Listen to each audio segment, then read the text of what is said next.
Welcome, everybody, to another episode of Positively Trek with your hosts, Dan Gunther, that's me, as well as the wonderful Barry DeFord. Barry, how are you doing today? Good. Do you like that little move there?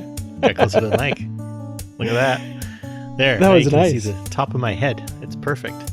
And also, I'm keeping the Starfleet pillow up there because I still haven't decorated, and there's a cat. So yeah, you guys will get sleeping stew and a Starfleet pillow. But yeah, all is well. I'm doing quite well. And if you see me take a sip from anything, I guarantee everyone it's non-alcoholic. It's just in a bottle that looks alcoholic, but it's not. I guarantee it. Or your money back.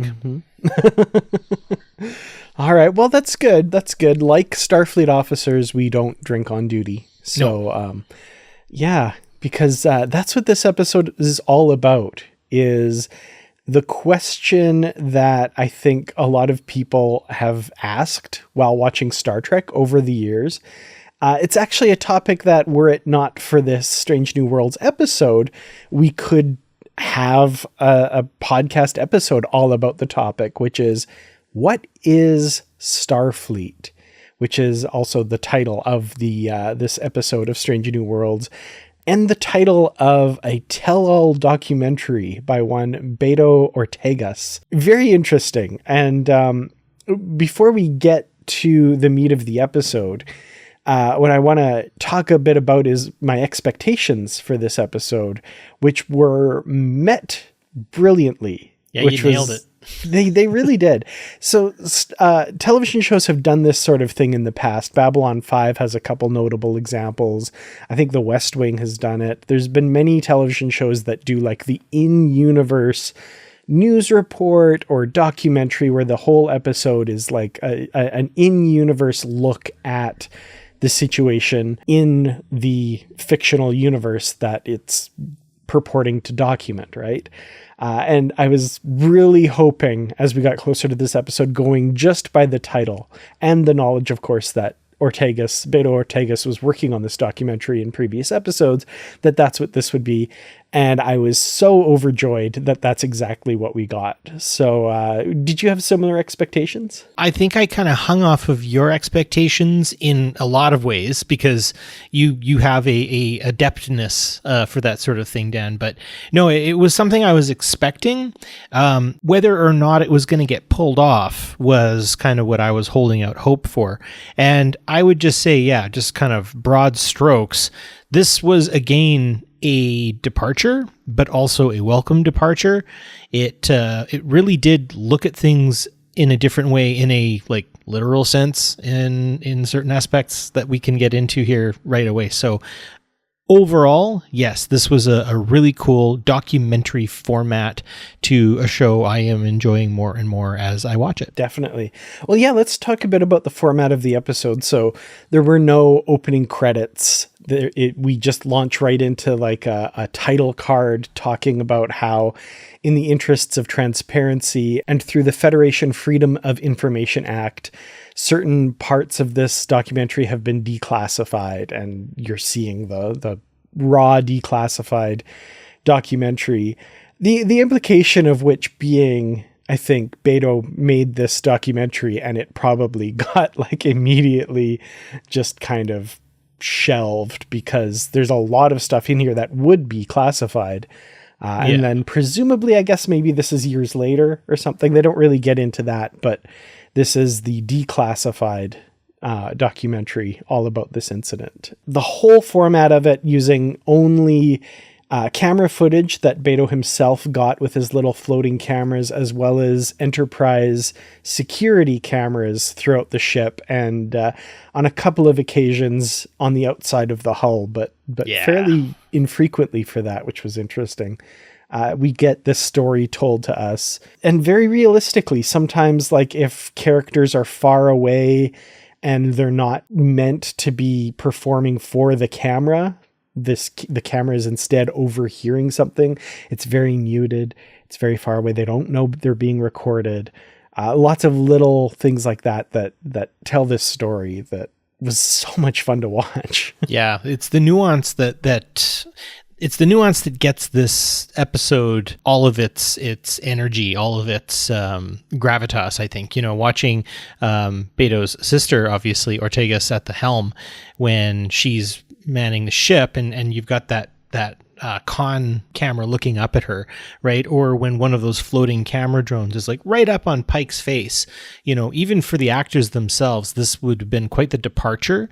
And so, and for the crew, like the crew of Star Trek Strange New Worlds, this was a complete shift and change. I mean, I don't know what they would have had to do with set and lighting and everything to kind of make this work, but boy, did they ever. And it kind of draws a little, like you said, off-camera stuff, kind of reminds me of an episode of The Office, sort of, in certain elements or certain aspects, but you get a very human sort of look at this, and especially the interviews, you get a lot of little facial twitches and stuff like that I think we can get into a little bit later on, that just, again, very much humanizes, gives a brand new texture to an already well-textured series. And again, this was a fun episode, very rewatchable. I actually, Dan, you and I need to rewatch both of these episodes. I know we're recording after one watch, but I wouldn't mind just like watching this again with other people to kind of get their take. That would be something very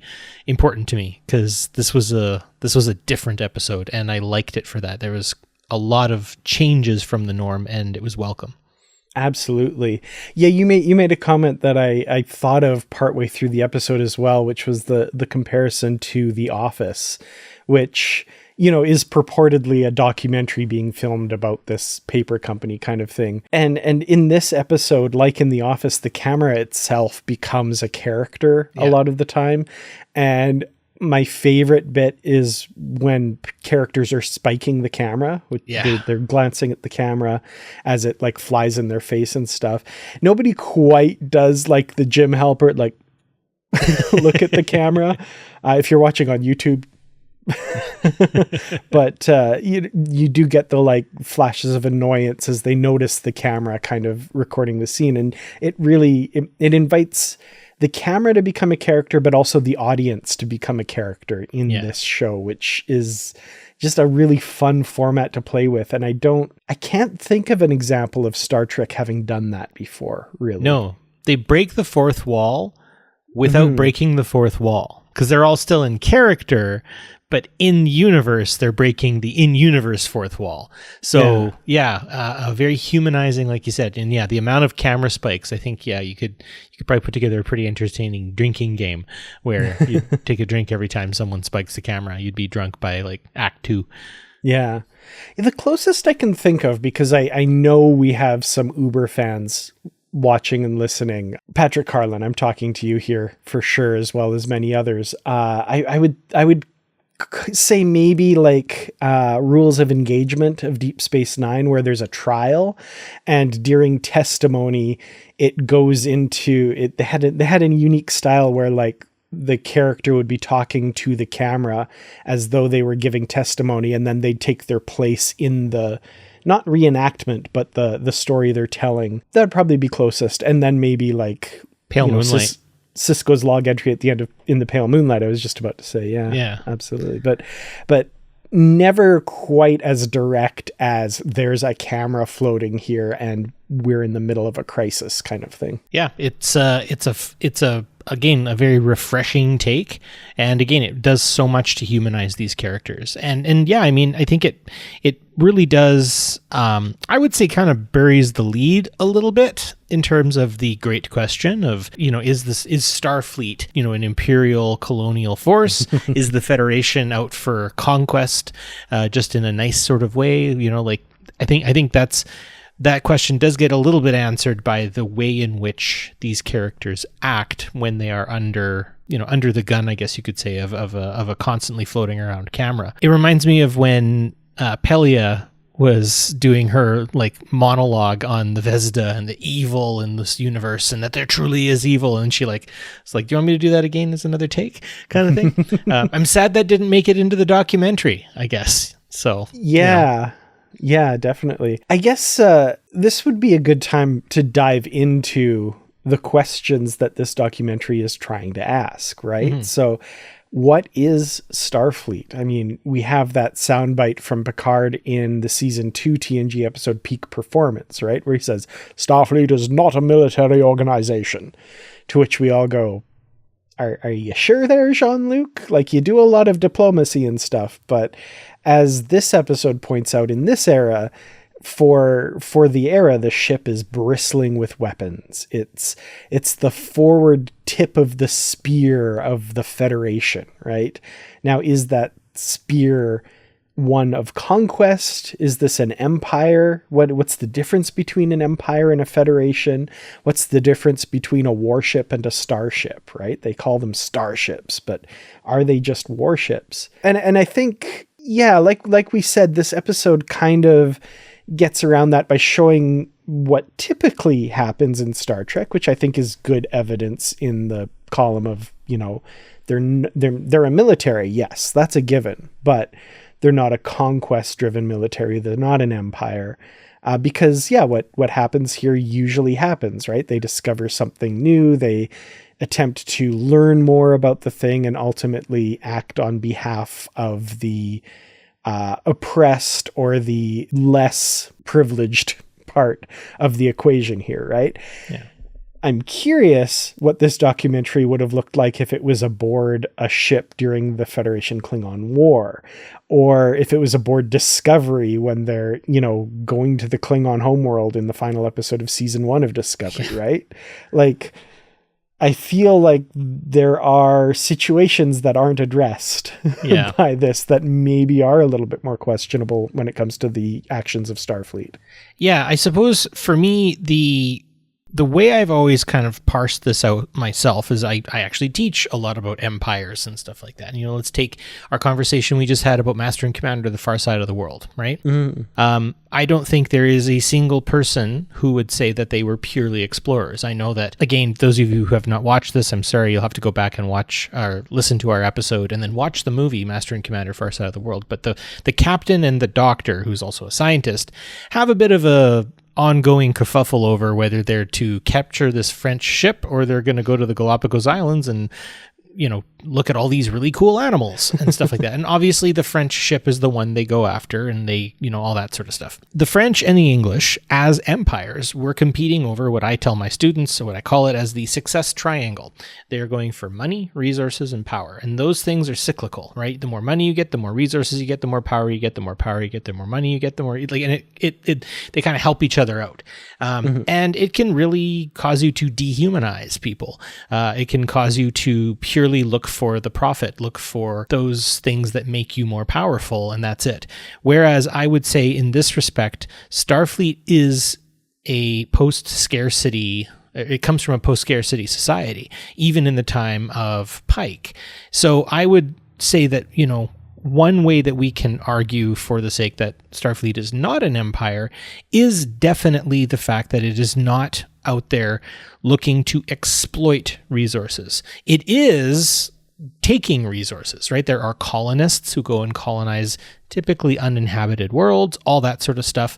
But more or less, I would say that the number one resource that Starfleet is out there for is influence. And I think we see its influence exercised in this. Now, is influence the same thing as whale grease or whale oil or, modern hydrocarbons and stuff like that, or mining? I think that's where we can maybe open up that debate a little bit. I also found it interesting, and I like that the language gets used in this episode, right?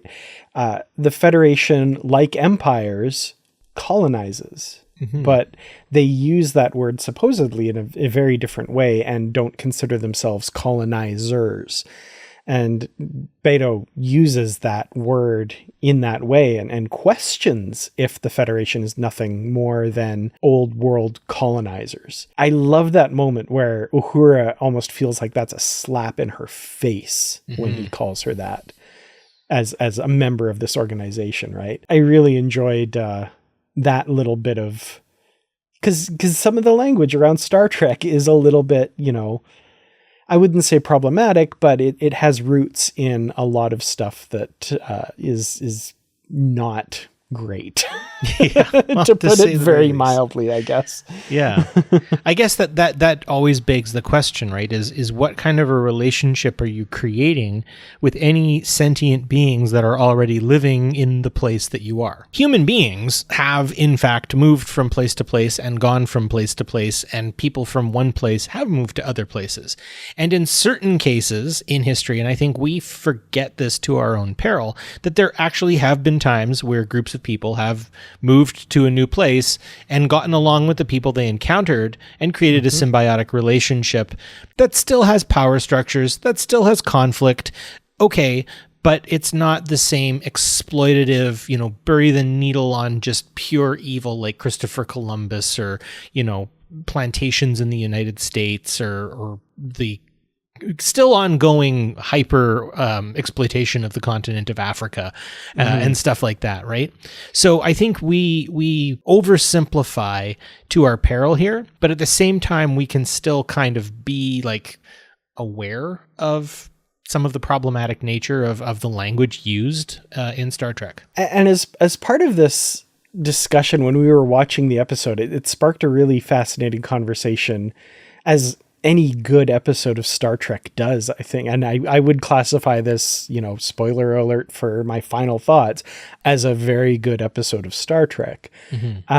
There are a lot of examples that it made us think of. And for me, the one that rose immediately to the top of my mind was, if you've ever read the book Shake Hands with the Devil by General Romeo Dallaire, of most famous probably as the head of the UN peacekeeping force in Rwanda in the 90s when that horrible genocide was taking place, and his experiences kind of being there while it took place and feeling very powerless to do anything about it. I feel like in this episode they're presenting Starfleet as kind of that peacekeeping force, but with the power to step in and really not even the power to do it, but the will to do it and the backing with which to do that.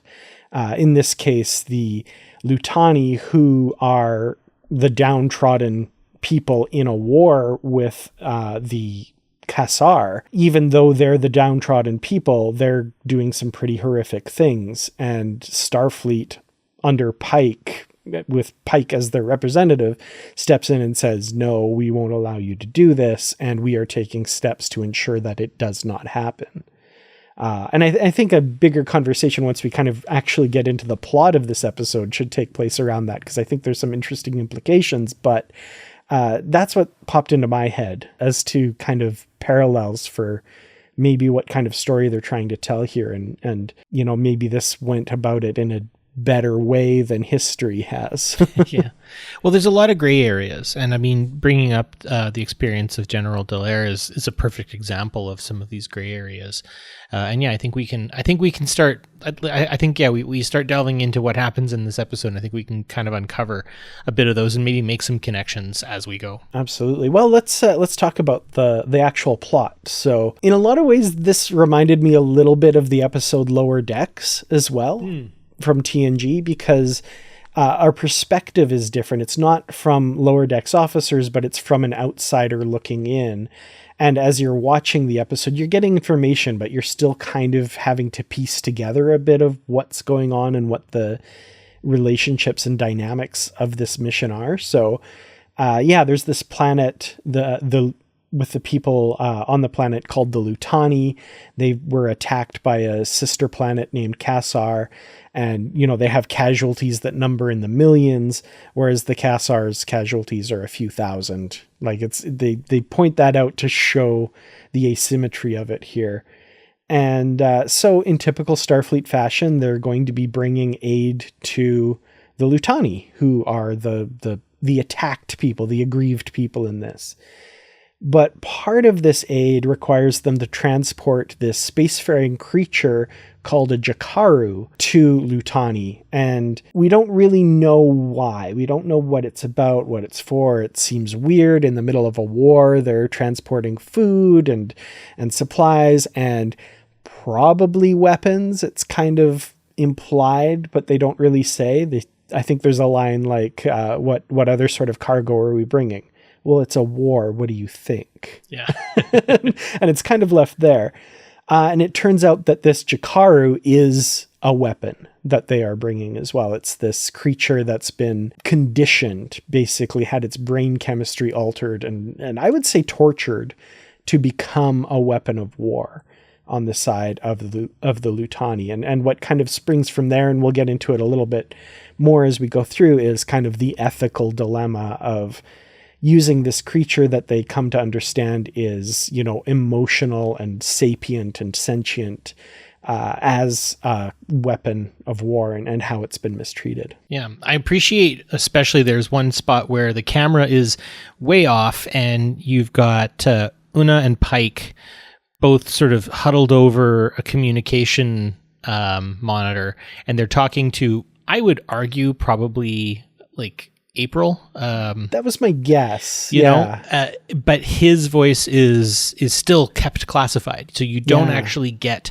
what he's saying. You're only getting Pike's responses, and for me, that was my favorite scene because it really does show those gray areas that I was just talking about. The fact that, Starfleet has its reasons. And I mean, when you look at just the numbers purely, you can see this is a completely offset, the Lutani are in serious trouble if that would be like 9 million or something have been hurt or killed. Like this is a massive issue and something must be done. I would agree, like this doesn't seem like, this seems like an unprovoked attack, all this sort of stuff, but it's the way in which it's being done that I think that becomes this issue over time. And it actually would indicate to me that Starfleet, like any humanitarian, non-imperial international organization, can sometimes really screw up and not do it right, and need people like the crew of the Enterprise to actually say, no, we have to do this a different way. This can't be done. Like, this does not take away the point that the Kasara need to answer for what exactly they're doing. It just really underscores, and we can get into the sentient being exploited here to help another group of sentient beings being harmed and probably also exploited, right? It's that kind of two wrongs don't make a right kind of sort of feel to it. Yeah, definitely. And it's the type of ethical dilemma that I think Star Trek excels at. The interesting thing here is we don't know what happens from this point on. I feel like we're not going to revisit the Lutani and the Kasar again, which is unfortunate in some ways because I want to know what happens to them. And that's the, I guess, benefit of it being a fictional world is we can tell this story and then not have to worry about what comes of this. But everybody is right and everybody is wrong in this as well, which that's life. That's true to life, right? So yeah, exactly. It's fascinating. So yeah, they do discover that they can communicate with this creature. Spock tries first, but he's basically too sensitive telepathically, and I think he winds up in a coma for some period of the episode. Induced coma. Yeah, right. And it ends up being Uhura who communicates with this creature and relays the fact that, it has been mistreated this way. It's been turned into a weapon. It feels nothing but aggression and hate. Its brain has been attacked and altered. And this is where I would definitely use the word torture, an analog for that, certainly, and no longer wants to live. And the Enterprise crew winds up being the instrument that she will use to fulfill her desire to end her own life, which is, again, like really interesting topics that like even 10, 15, 20 years ago, I think would have been almost probably forbidden to talk about, because it's a full-throated, unreserved euthanasia argument, I think, that this creature is suffering and wants to end her existence, right? It's I feel like 20 years ago would have been a much more sensitive issue than it is now. We've come a bit of a ways to kind of accept that free will means free will, right? And they extend the ultimate free will to this creature. Yeah, it's a very tough topic, right? And we know suicide is a permanent solution to a temporary problem. Folks, if you're feeling anything remotely like that, please find help. Please talk to people who you trust. Please talk to professionals. That is not, I think, what this episode is trying to convey. No. I think what it's trying to say is that, this kind of exploitation kind of makes victims of everybody in a lot of ways. Absolutely, right? Yeah. And I think Uhura does an extremely good job of being the medium for the Jakaru's plight, because Spock is, I don't think he would have been the perfect one. Obviously, Uhura's connection to Beto is one of the reasons why I think they wrote her to be the interlocutor, I guess you could say, of this scenario. But I think when you've been altered to the point of no return, what return is there, right? And in respect to the Jakaru being sentient, having that decision, it's not that it's trying to do this in any other way but say that I have been altered beyond any recognition. My babies won't know who I am, and I can't even care for them anymore. This is what exploitation does. It is a destructive force, and when it destroys, you can't really come back from that destruction in a lot of ways.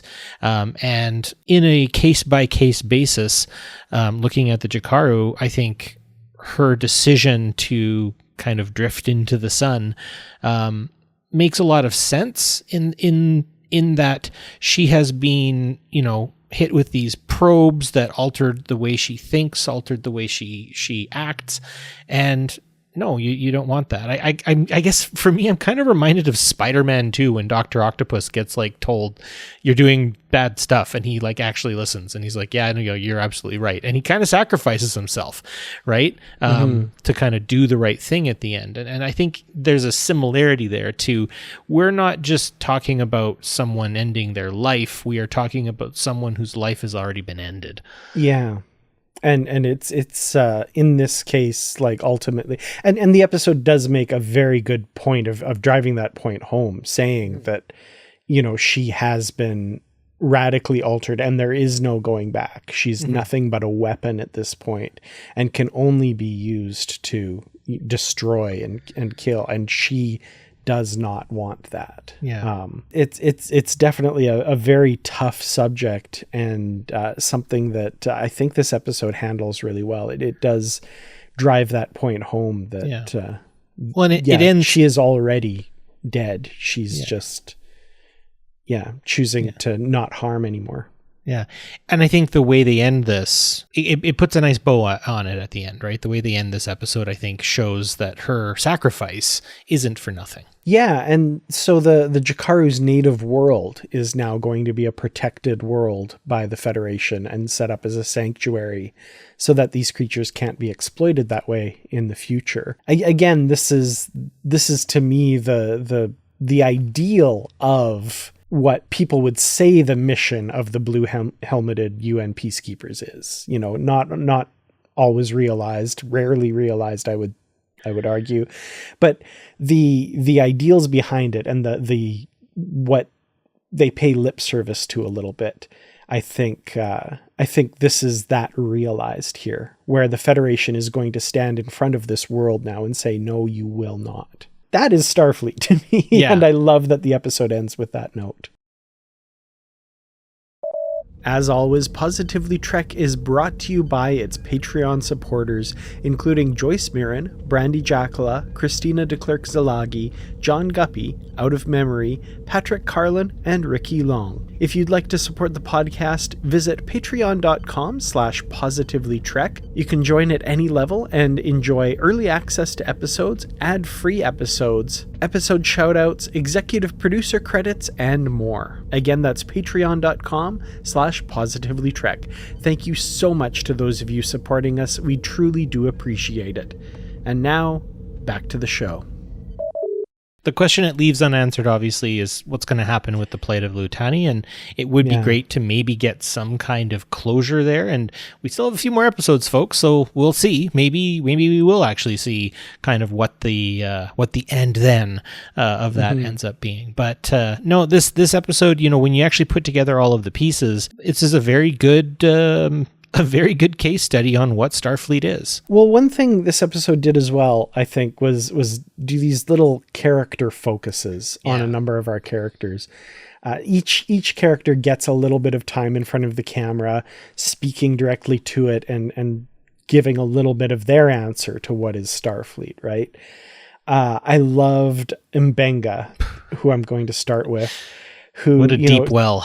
Oh, man. and Babs, what an actor. Oh, my God. I love that man. Yeah. His time spent in front of the camera is him saying, I'm a doctor and I joined Starfleet to save lives.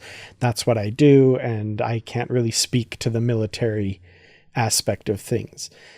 As he's saying this, the statistics come up on the screen that he was a member of Starfleet's asymmetric warfare division during the Klingon War, confirmed kills, redacted, assignment on Jagal, redacted. Now we know what he did there, right? Yeah. and all of these various things. And there's even one mention like, have you ever turned off or deleted records from the sickbay surveillance camera? And I think he says, I cannot recall. And something. He says it twice. He's like, yes. I cannot recall. It's just like, oh, that's a big screaming yes.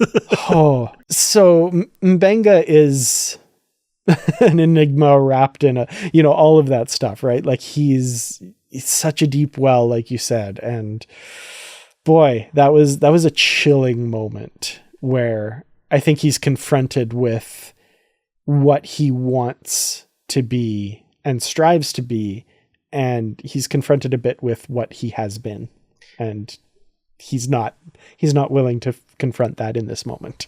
No, and I honestly don't know if he ever fully will, and I think we've already kind of had a few of those interactions this season where it is very clear that Mbenga has left a part of him behind, and he's good with leaving that part of him behind. And I guess, let's call this out. Can a monster no longer be monstrous? Mm-hmm. Right? Is there such thing as forgiveness? Is there such thing as somebody having a redemptive arc? Right? I think he killed some Klingons in extremely cold blood. Mm-hmm. And they probably didn't deserve to die. And I think he did some pretty awful stuff during the war. Yeah. But I also think he's a really good doctor, and I think he really cares for his crew, and I think he's very much invested in the mission of Starfleet. Yeah. So it's a story that I honestly thought after the first episode regarding it that we wouldn't come back to it, and then we did. Mm-hmm. Yeah. Which now makes me think we're not done with that story either. Mm-hmm. I think there's more to come still with all of what happened with Dakra and all of that and the fallout from that. And I would note that Dr. Mbenga is not the chief medical officer of the Enterprise going forward, and instead is a lower ranked subordinate to the chief medical officer in future episodes of Star Trek, the original series, after having spent an internship for quite a while on Vulcan, I think they mention. Mm-hmm. I don't think that has happened yet. I think that's still in his future, and I'm wondering if that will be part of his redemption as well. Ostensibly. Ortegas, who plays a big role in this, obviously, being the sister of the documentarian. She is still dealing with her recent injury. They did something in this episode that I really appreciated, because after, half of her hand gets eaten away in the first episode, it just doesn't really get mentioned again. She's obviously dealing with PTSD and trauma and that sort of thing. But this was the first episode where, Beto asks her, how's your hand? And she's just like, shut up. It's fine. Like, mm-hmm. I love that they address that at least. And she's still going through a lot of this stuff. And ship's counselors on Federation starships now, please. Right? It's crazy that it takes so long. Yeah. Well, I think Ortegas talks about joining Starfleet for a semblance of control. And I think that's an important, maybe like macro aspect of Starfleet, right? The universe is big, the galaxy is big. There's a lot of space in between places, and I think what Starfleet does offer is a form of control, is a form of order. Now, that's maybe where we can get into this influential resource that Starfleet is maybe mining from place to place.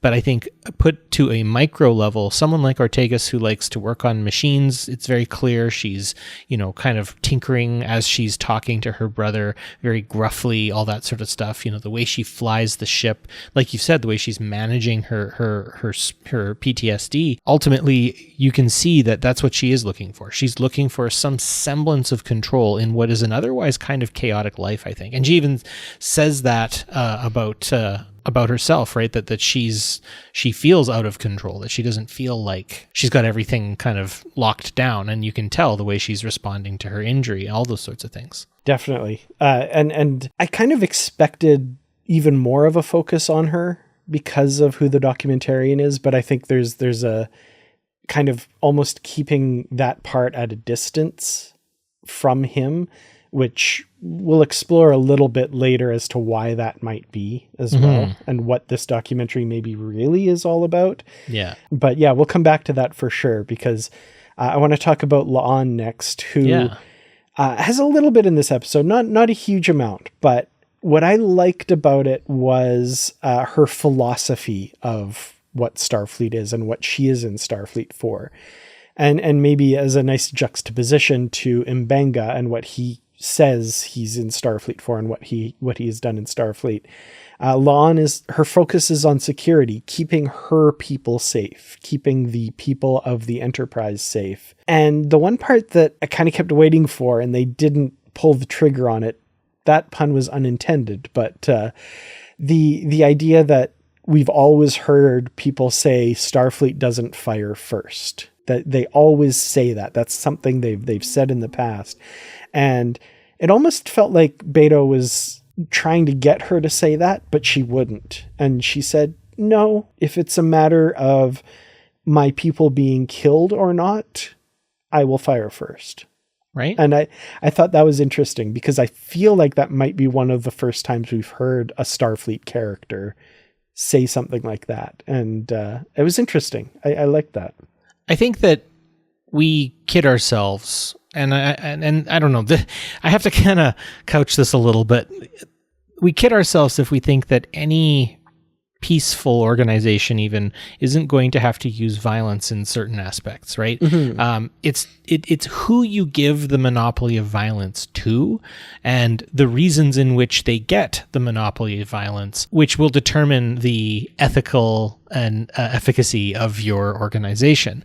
And I think La'an does a good job of expressing that, of saying that, yeah, no, I do use violence. I have to use violence, and I will use violence. But it's not something I relish. It's not something that, I'm looking for an excuse to do. But when the time comes to exercise violence, I will use it when it's necessary. And, Starfleet never fires first. That's kind of BS.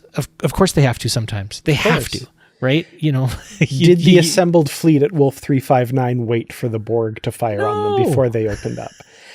Could you say that the invasion of Federation space by the Borg cube was them firing first? I guess. Right? But there's points. Yeah. And I like what you said about La'an not relishing that use of violence, but she's very good at it, and she knows where her skills can be applied to further the mission of Starfleet. And I thought it was very interesting, the use of that word mission as well, which I kind of meant to mention earlier, but the word mission is brought up a few times by a few different characters. I think most notably Uhura. It almost feels like a holy word when they're saying it, like this kind of sacred word, the mission. And Beto asks, do you always believe in the mission? And the answers kind of tended to be, well, it's Starfleet giving us the orders for the mission. So yeah, we do. And there's kind of an almost interesting zealotry to that, a little bit, like just a pinch of that I think that they were playing up a little bit in this episode to kind of make you think about those things and question them a little bit. So this is actually a good point to move to Uhura then, who of course has become very close to the documentarian Beto. And she of course has the very integral part in the mission, communicating with the Jakaru and all of that. And she does get a lot of focus in this, again, I think because of who's behind the camera. And I tended to really appreciate a lot of the stuff she said. But again, maybe dipping into a little bit of the jingoistic territory, which I thought was interesting. Just dipping its toe in it enough to make me kind of go just a couple times, you know? And I love that. I think that's good episode writing. Yeah. I mean, she's convinced, right? She's brainwashed for the cause. You know, she's ideologically driven. But I think where you're talking about this sort of, you know, big balloon letters, the mission and stuff like that, it is the mission. That is the most important thing. But look at the influence these officers have on the mission. The fact that the mission is so incredibly important, but it's not written in stone. It's where the direction of this mission takes us might change, but the mission doesn't fully change. It's you know, we're here to help in the best way we possibly can. That's the mission, right? Versus we have to follow the exact orders to the T. And I think that's again where you can see that agency that Starfleet gives that maybe other organizations that are a little more on the Imperial side don't. Yeah, you have no room to question your orders kind of thing. Whereas we see throughout this episode several examples of people questioning their orders from the captain all the way down to the ensign, Uhura in this case, right? When the captain says we have to do a thing, she's not afraid to say, well, actually, Captain, we might have an alternative. Yes. And Pike, as a leader, is able to say, give me what you got. Yeah. And let's hash this out, right? I love that. And I feel like you wouldn't necessarily see that on a forward operating current world military something or other, right? No, exactly. And I think that's again where we see this empire versus, you know, humanitarian peacekeeping force, right? Absolutely. It's democratic. Yeah. Definitely. Last character focus I wanted to bring up, and I saved this one to last because it just so viscerally got me when Spock was talking about what Starfleet meant to him and his experiences. He says something along the lines of, Starfleet has allowed me to explore my human half in a way that would have caused me to be shunned on Vulcan. And we've seen that, of course, over the last couple seasons in his exploration of humanity and stuff. The story he tells of being a youth on Vulcan and a childhood friend being told by his parents, by the childhood friend's parents, not to hang out with Spock anymore, to shun him, right? Led him to venture into the desert alone, which we know from the past that he's done as a child.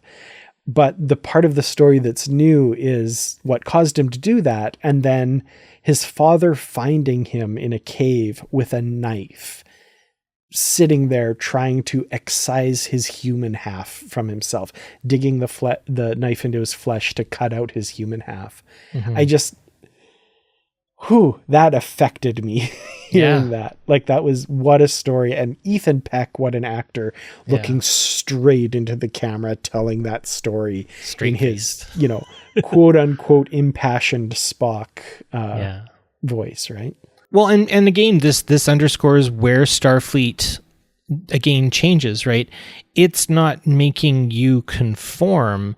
It is assimilative, I guess you could say, but in a incorporating kind of way, right? You can explore aspects of yourself. You don't have to completely conform. There are certain aspects that you will, but that's where ultimately, again, we see what Starfleet is. And if someone like Spock can explore more of himself than he would on his own homeworld, well, again, I think we've got an argument for Starfleet in general. Yeah, definitely. Well, let's move on to Beto Ortegas himself, the documentarian, but also ultimately sort of the subject of his own documentary when all's said and done. This is an aspect of the story that I thought was maybe my least favorite part of it, which had to do with basically his feelings about Starfleet and his anger towards Starfleet for firstly taking his sister away from him. This isn't explicit in the episode, but there's a bit from a novel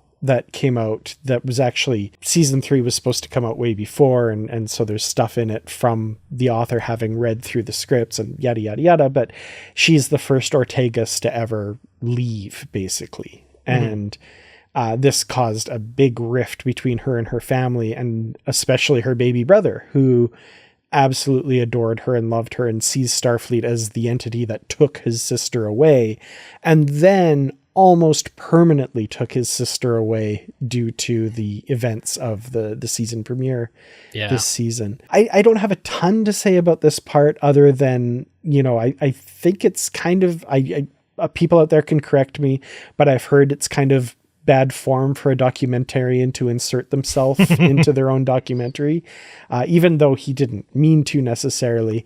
I did love the camera bit. So Beto in a previous episode says that the camera will focus in on the emotional heart of whatever's going on. It reads body temperature and all these various things that allow it to focus in on what is the most emotionally resonant part of a scene or what's going on.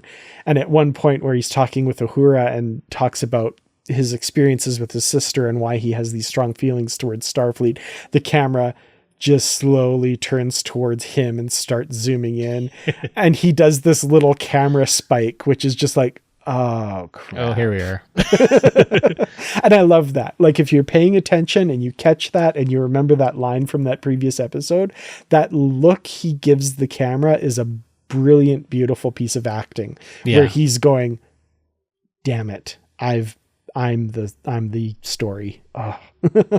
Well, and ultimately he is. And that's what is pulled from all of this, which can be a little convenient, I guess, sort of to some degree, because I think when you look at the larger argument of what is Starfleet, there are actually bigger questions to be asked. And I think that he uncovered some of those things, but I do feel like it's just a little too convenient that he's like, oh, he just loves his sister and he was real mad that they took her away.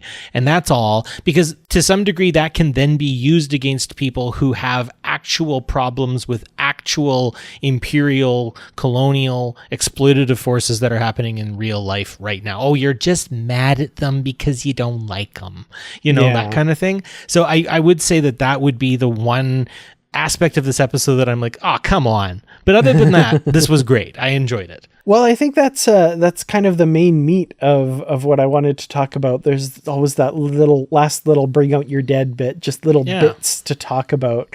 The one thing that I just want to mention, just because it was a beautiful, beautiful moment, and there's so many beautiful moments in this, I'll also throw out a lot of Una's bits to the camera I thought were really good as well. But in particular, Pike, there's the shuttle's been attacked by the Jakaru creature. They're wheeling people in. You don't know if Spock or Hura or anybody are dead. I mean, we know, but fictional watcher of this doesn't know. And Pike is being interviewed, and he asks Beto if he's ever seen someone die. And he says, well, no. And he says, well, if you did, I don't think you would enjoy being questioned about it. And he just says that right to the camera. It's just a beautiful moment. And Anson Mount just acts that perfectly. Also, he plays the guitar, apparently. That was kind of cool to find out. Yeah, the arrogance of the documentarian, right? Mm-hmm. My piece would be just looking at history, and I would just say anyone, look up the story of Vasily Arkhipov, Vasili, last name Arkhipov, and the Cuban Missile Crisis. He was the political officer on a submarine when they were given the order to fire a nuclear missile by the Politburo. Go ahead, you can shoot. And he's the one out of 3 members who had to come to the agreement. He's the one who argued them down. And said no, because he actually saved humanity by doing that. And he didn't get jailed when he went back. He actually got a medal, and then posthumously he got another medal as well later on, like Future of the World medal or something like that. Oh, wow. Yeah, and that's the point. Is, you know, in these moments we see the humanity in the organizations that we're a part of. Mm-hmm. And that's the thing, right? Like Starfleet, that question, what is Starfleet? And I think the documentary makes a good point about this. Starfleet is the people that are a part of it, right? Like exactly. It's not, it's the same as when people talk about, you know, oh, society needs to do this, society needs to do that. We are all society. Like, you know, people complain about traffic and they don't understand that when you are on the road, you are traffic. You are with them, you know. We're all a part of these entities, whether that's Starfleet, whether that's our society, whether that's your community.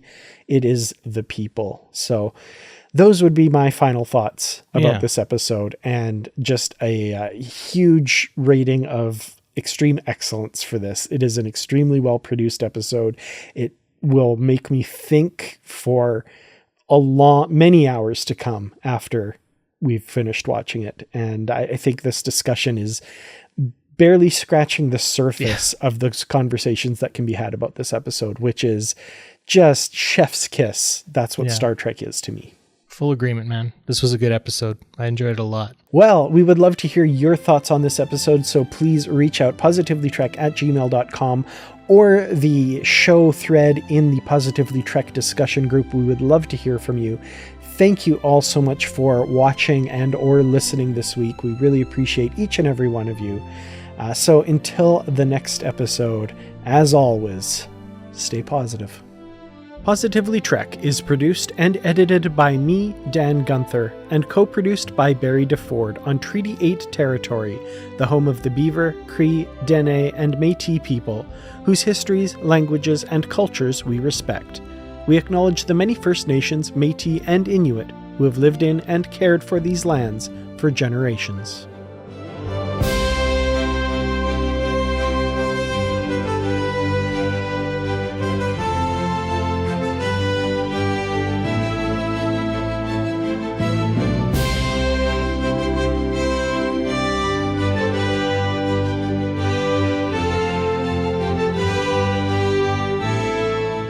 See you out there.